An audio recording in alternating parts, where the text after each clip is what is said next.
writing. And in this tutorial, we are going to use the concept behind super mesh to calculate for the mesh currents. So we know we have three meshes.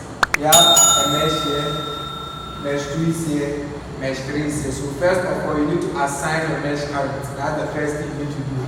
So since I have three meshes, I'll assign current I1 to this mesh. Let's say current I2 is here and current what? I3 is here. Why is this a super mesh question? It is a super mesh question because I have this current here 4 amperes. And that 4 amperes is between which mesh? Mesh what? 1 and mesh 3. So I can't just use the normal mesh approach to solve this, but I have to apply the super mesh approach. So we have to write KVL in the super mesh. But don't forget we have a single mesh on this one here, mesh 2. And in this mesh, I don't have any current source here. So it means I can get my KVL in this mesh. Because I have the voltage drop here, the voltage drop here, the voltage drop here. So I can get my KVL equation here. But then I can't get the KVL equation here and here separately. So my super mesh is going to be what? My super mesh is going to be these two meshes combined. That is, I'm going to remove this branch. As I said, the super mesh, the branch can have a resistor in series with what? The current source. You have to remove all of them. Don't remove only the current source and leave the resistor. Remove the entire branch from there. So when I'm solving this, I can write KVL here, but then I'll write KVL in what? This super mesh. Not forgetting that the current in this mesh I1 is different from what? The current in this mesh, which is what I3. So let's start with the KVL in mesh 2. So I have KVL in mesh 2. So when I come to mesh 2, let's say I'm starting from this resistor. Okay, so I am in mesh 2. So the voltage drop here, I have plus, minus, plus, minus, plus, minus. So don't forget resistor 2 ohms. You've already learned this. Resistor 2 ohms is the line between mesh what? 1 and mesh 2. So the current flowing through resistor 2 is what? I2 minus I1. So the voltage here will be minus 2 multiplying the current I2 minus what? I1. Then we move on to this 2. Minus 2, the current is what? I2. We come to this 4. But this 4 is also lying between mesh 2 and what? Mesh 3. So its current is I2 minus I3. So I have minus 4 times I2 minus I3. So that's all the elements in mesh 2. And that is equal to what? 0. So let's expand this. I have minus 2 I2 plus 2 I1 minus 2 I2 minus 4 I2 minus 4 I3 is given as 0. So I have 2 I1 and I have minus 2 minus 2 minus 4, which is given as minus 8. So minus 8 I2. Then I have minus 4 I3 is given as 0.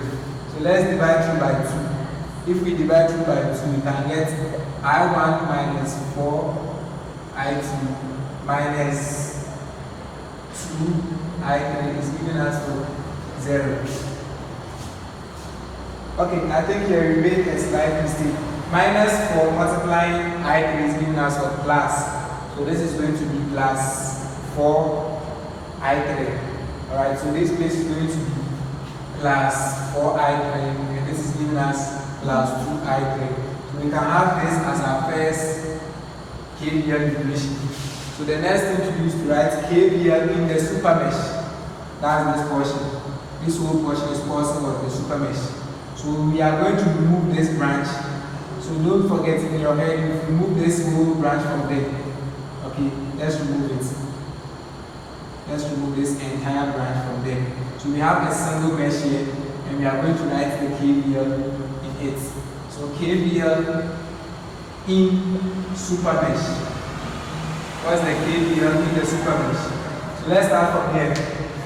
Let's start from the voltage source. We are moving in the clockwise direction. So the voltage here will enter negative and leave the positive. So I have a positive voltage.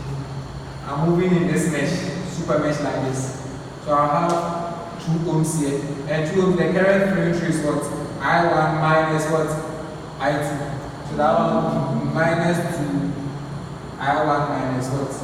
I2. We move on to 4 because 4 is also part of this super mesh. And the current going to flow through 4 is what? You should know that we are in mesh 3. We are writing the KVL here. So when we came to the 2, the current flowing through the 2 is I1 minus I2. We are now in this 4. But this for the current flowing through is what? I3 minus I2. So that one will be minus 4 I3 minus I2. Then we come to 8 volts, and the current flowing through the 8 volts is what? I3. So that is going to be minus 8 times the current I3, giving us what? 0. That's a KVL in the super mesh, knowing that the current flowing through this 2 is what? I1 minus I2. The current flowing through this 4 is I3 minus I2. And the current flowing through this 8 is the I3. So let's simplify. We have 8 minus 2 I1 plus 2 I2 minus 4 I3 plus 4 I2 minus 8 I3, giving us 0. So do we have I1? Yes, we have minus 2 I1. We have I2 plus 6 I2. I3 we have minus 12 I3 is giving us what? Positive 8. So we send it to the other side, we have negative 8. So let's divide through by what? 2. Or let's divide through by 2. We have negative I1 plus 3 I2 minus 6 I3 is giving us what? Minus 4. And this is what? Equation 2. So we now have our equation 2. And we know that in those two equations, our variables are 3. So we have 3 on those 2 equations. We cannot solve. So we need to bring in another equation, and that's when we write the KCL at a node where the super mesh occurs. So looking at this, we already, in the question, we initially had what? Let's bring it back. We had 4 amperes, which was in series with a resistor, what? 1 ohm. So we are going to write KCL at this node, let's say node A. So at node A, how many currents are entering or leaving that junction? So you could see that I have I3. I3 is the current in this mesh. It is flowing through the 8 in the clockwise direction. So I3 is what? Entering is like this.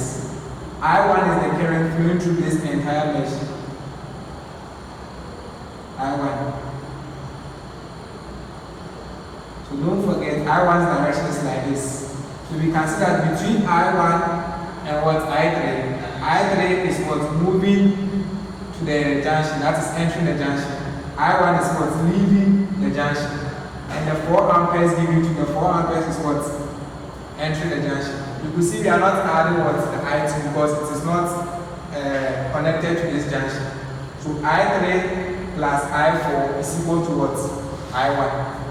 So KCL at node A. So I have current I3 entering, I have 4 amperes entering, and I1 is what? leaving. So I have I3 plus 4 is equal to what? I1. And I can put like terms here. I have I1 minus I3 is equal to 4 amperes, which is what? My third equation. So we've been able to generate all the 3 equations in this circuit. So it's left with us to what? Punch it on the calculator or use the Cramer's rule to get our mesh currents I1, I2, and I3. So I'll punch it on my calculator. So for the first equation, I have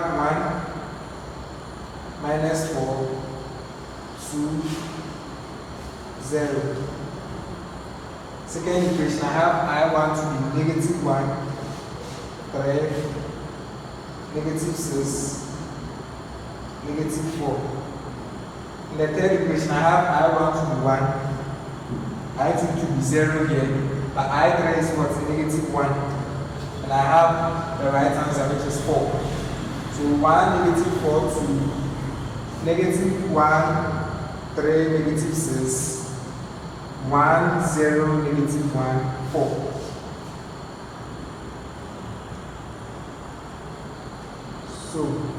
let me point this side again. I have 1, 0. I have 1. You can also point it to a calculator. -4, 2, 0, -1, 3, -6, -4. I have 1, 0, -1, 4. So from this, I have my I1. After punching, I have my -32. I have my I1 to be equal to 4.6315 amperes. I have current I2 to be equal to 1.4737 amperes. And I have current I3 to be 0.6316 amperes. So our mesh currents I1, I2, I3 are given as these values. Okay, so this is the end of this tutorial video, and in our last video on mesh current method, we use the super mesh to solve a very complicated diagram. Thank you very much.